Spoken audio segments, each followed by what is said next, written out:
my career ended the first play of the first game of my senior year. I tore my ACL, my lateral meniscus, medial meniscus, did some tib-fib microfracturing. When I woke up from my surgery, I asked the doc how it went. He had said, well, a lot worse than we thought. It kind of looks like a hand grenade went off inside your knee. So it was kind of a brutal thing for me. I battled that identity crisis and trying to figure out like what's next and not really knowing who I was anymore without, that football player, tough old school linebacker Liam. It was like time to figure out, a whole new chapter in my life. What's up, everybody? Welcome back to another episode of the Now What podcast. I'm your host, Sierra Stout, and today I'm joined by my guest, Liam. Liam, thanks so much for joining me today. I'm excited to hear a little bit more about your story and your background and kind of what you came from and what you're doing. So if you wouldn't mind, let's just dive right in. Tell us what sports you played, how long you played it, and we'll go from there. Yeah, so I grew up playing football, lacrosse, and I wrestled. I stopped playing lacrosse my freshman year of high school to kind of double down and wrestle more, and be able to wrestle in the off-season national tournament and kind of focus on things like that. And then I played Division I college football through my senior year. So you got to go play in college, which, first of all, congrats. Not many people get to do that, which is Thank awesome. I'm sure that was quite the journey. How old were you when you realized, hey, I want to go play football in college? Was that the only sport that you wanted to play, or were you looking to play maybe a different one and it ended up that way? Yeah, I was back and forth between football and wrestling a lot. I was actually recruited to wrestle at a higher level than I was to play football. But wrestling is a lot of like cutting weight, and it's a grind. And you grind to get your hand raised, and then you kind of go right back to grinding. And there's not much glory in it. Football is also a grind, especially at the Division I level. But football is fun. Like you can go out and play 60 minutes with your best friends, and then you can party after if that's what you're into. There's a lot more fun in it. So I had decided that I wanted to play football in college instead of wrestle. And that kind of started coming to fruition my junior year in high school. My high school team, West Hampton Beach, we won our Long Island championship for the first time in school history. And my best friend, who's a year older than me, was getting some Division I offers. He won Suffolk County Player of the Year. And he was kind of a big inspiration for me in terms of work ethic and, seeing how far I could go. So I tried to follow suit with him, and started kind of talking to Division I schools my junior year of high school, led through to my senior year, and then had a few offers. And that's kind of when I made my decision, was my senior year. That's awesome. The rest was history. Yeah. Was that something like, did you ever want to go beyond college? Like, were you like, yeah, I want to go try to play professionally, or was that never in the forefront of your mind? It was always a thought. I'm from the east end of Long Island, where sports are not huge in kind of our culture. There's a lot of surfing, fishing, and watermen out here, but sports kind of take like a second seat to that kind of stuff. My dad coached high school football out here when he was young, and he said there would be days in the summer when half the team wouldn't show up to practice because the waves were good. So, it's not something like you didn't grow up and guys were going to play college football, guys were going to the NFL too often. So it was definitely something I always thought about, but didn't know if it could be realistic. My freshman year in college, I All-Americaned at outside linebacker, and that's when I was kind of like, I can play. Maybe there's a chance at being able to play the next level. So it was a thought, but it was never like the number one thing on my mind.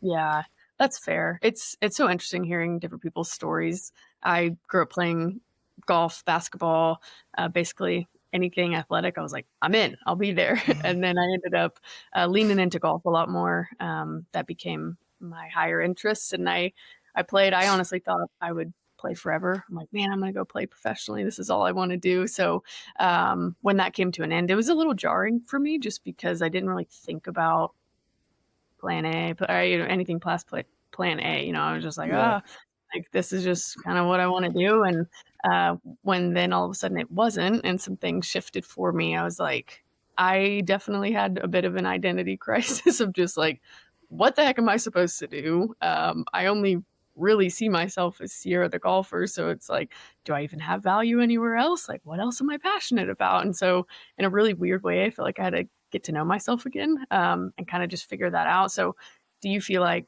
when things came to an end for you, you wrestled with that at all, or was it kind of a smooth transition? I know, just from talking to you before we started the podcast, you said that you had a season-ending injury. So maybe Yeah. bring us here and then kind of how that affected you after.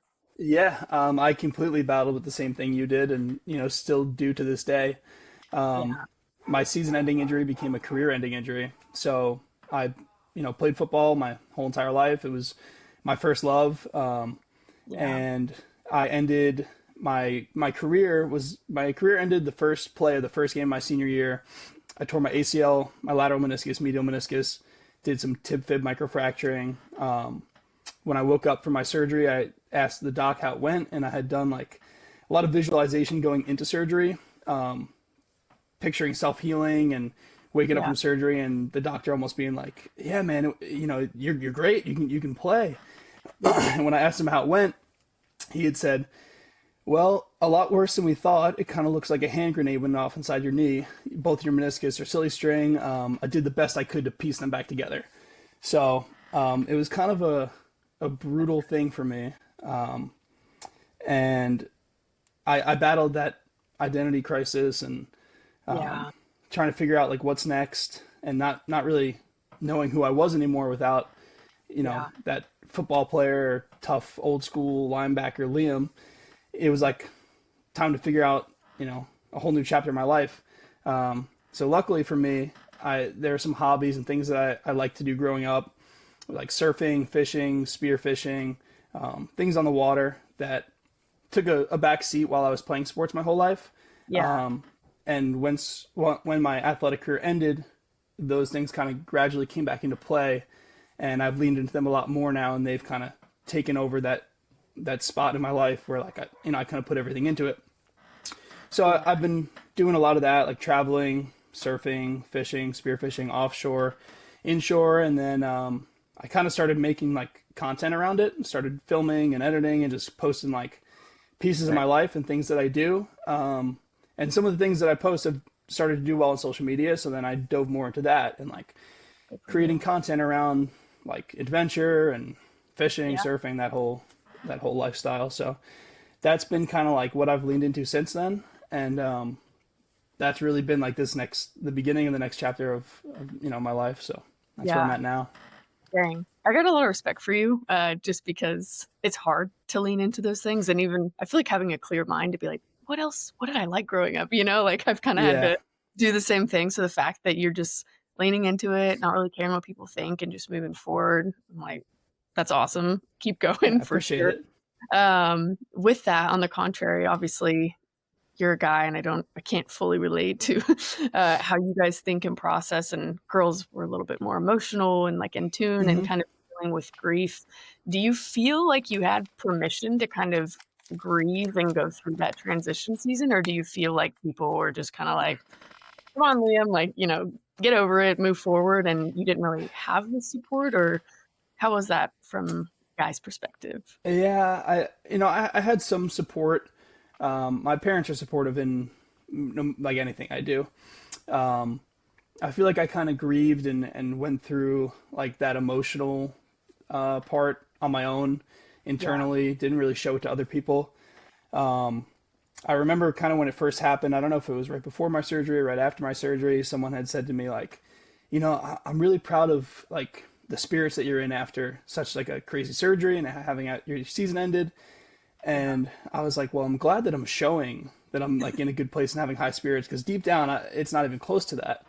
yeah, So there was definitely like, I would say like a dark time after my surgery, mm, when things were just really, really grim, and I was upset a lot, and just I was going through it for sure.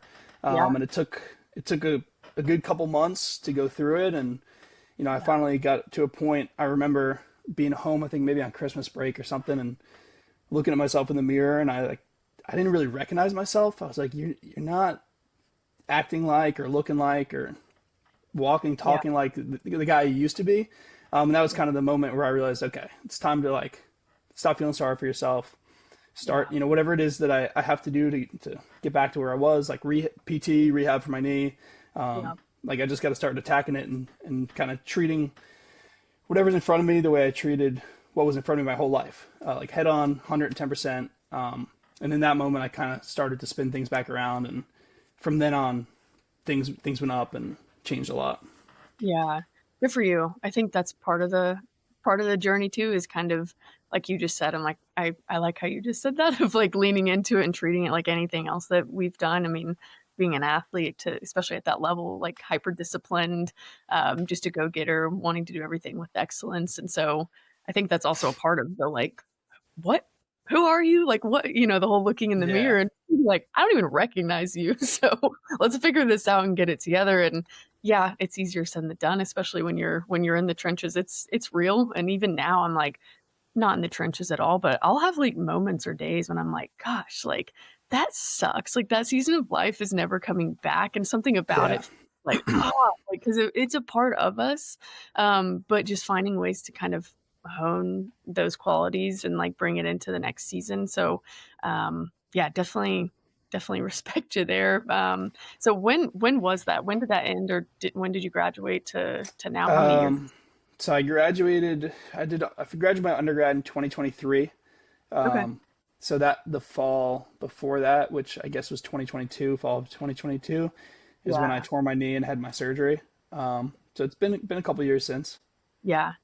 Yeah, it's better to have some clear eyes a few years removed. I Yeah, yeah, During my time, it's like COVID hit, so I graduated from undergrad and then ended up going to grad school and kept playing. And so my season of playing was prolonged. But now, yeah, being a few years removed, I'm like, okay, what are we leaning into? Which is part of the reason why I wanted to start this, because I'm like, why is nobody talking about this? Like, yeah, it's like that's just empty. And I'm like, there's a ton of athletes out here, and I guarantee you, I'm not the only one feeling this way. So like, let's 100%.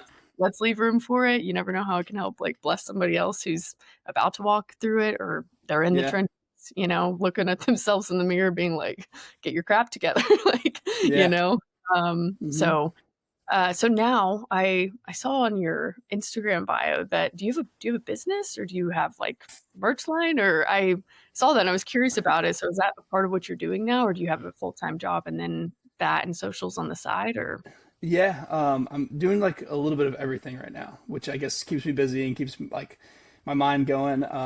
So I have a full-time job. I work for an engineering firm out in Southampton, which is an amazing company. I'm super grateful to work for. A lot of athletes in the company. We have a gym at the office. We have wrestling mats in the gym down there. So we do jujitsu after work sometimes. So that's awesome. that's great. I have Black Sail Surf Company, which is yeah, it's my brand, just like a local surf lifestyle brand. I did a little bit of marketing and graphic design in school, so I use those pieces to help me kind of create it, and my friends rep it, and like a lot of my buddies that are good surfers, I'll give them some gear, and they go on surf trips and take pictures with it. So it's just a cool little fun thing to do. And then I recently started working remote a little bit. Moved down to Charleston with a couple of my buddies who do social media full time. So I've been doing socials with them. We started a run club down in Charleston. So we've been doing some community events and just bringing people together and, you know, Yeah. trying to have some fun. So, I love that. That's so cool. So you have yeah, like engineering, graphic. I'm like, dang, you are really like doing it all. I'm trying. I'm trying to stay busy. Yeah, no, it's good. I think a part of that, which was kind of one of my next questions, was, what ways are you finding those outlets? Like even when it comes to physically, I mean, it sounds like you're doing a lot on the water, but as taxing as football was on your body, and kind of that physical outlet to go and just be like, I'm gonna clear my head and hit somebody like in the Yeah. best way. But it's like, where and how are you doing that now? Are you like, involved? I know you just said a run club, but it's like you in the gym with people, or do you have a membership somewhere? Like, how are you cultivating that community? Because I think that's also a part of what's so hard in this season is we've always had the teammates. It was easy to make friends, and then you're kind of just in the wild, and you're like, I got to go make friends. Oh, okay, got it. Like, Yeah. so what are Yeah. those outlets for you? Yeah, so I've weight trained my whole entire life, so I kind of never took a break from that. I'll always be in the gym lifting weights. When I graduated from Lehigh, I came back and got my master's. While I did that, I was a grad assistant strength coach with the strength program. So I stayed involved with the teams and kind of some of the guys in the football program through coaching there. Then when I came home after I graduated with my master's, I was the strength coach for our local varsity program, varsity football program. So I got to do a summer with them, kind of teach them, coach them up. I go down when I'm home. I'll go down to the West Hampton Beach wrestling room and kind of just volunteer and roll with some of the guys in there, teach a little bit. Yeah. Started doing jujitsu down in Charleston, the run club, and then the guys that I live with. One of them is a professional ultra marathon runner, so I kind of have no choice but to run a little bit while I'm with these guys. So I try and get a couple miles in while they're doing their 20. Yeah, no, it sounds like it. I love that you brought up the run club too, because that was one of the things that earlier this year, just given the nature of golf, I didn't need to be running, but I always enjoyed it growing up. And so I was like, Mm-hmm. okay, let's go run and just have a different outlet because it didn't matter or impact my training. And so Yeah. I joined one, but I just think it's unique. And so I'm guess if anybody's listening to this and is kind of like, I don't know how to find community, maybe go find a run club, because I feel like even in mine that I found so many of us are like former athletes. And now I've been like, I found my people, like Yeah. leaning into that. But man, I once an athlete, always an athlete. We're always leaning Yeah. in and trying 100%. them, but it's easier to relate, when we're past that season, to connect. Even like this, I'm like, well, you're a stranger, and now I'm like, okay, like I feel like it's easy to just talk about things because Yeah. we've been through it in a different way, but yeah, just kind of a part of it. But all that to say, we'll start to wrap it up here a little bit. But if there was one thing that you wish you would have known before it ended, is there what is one thing that you wish that you would have known before everything came to an end? Oh man, it's so like cliche and everyone says it, but like it goes so fast and you got to enjoy it while you have it. That's something I try and explain to the guys down in the wrestling room when I'm down there.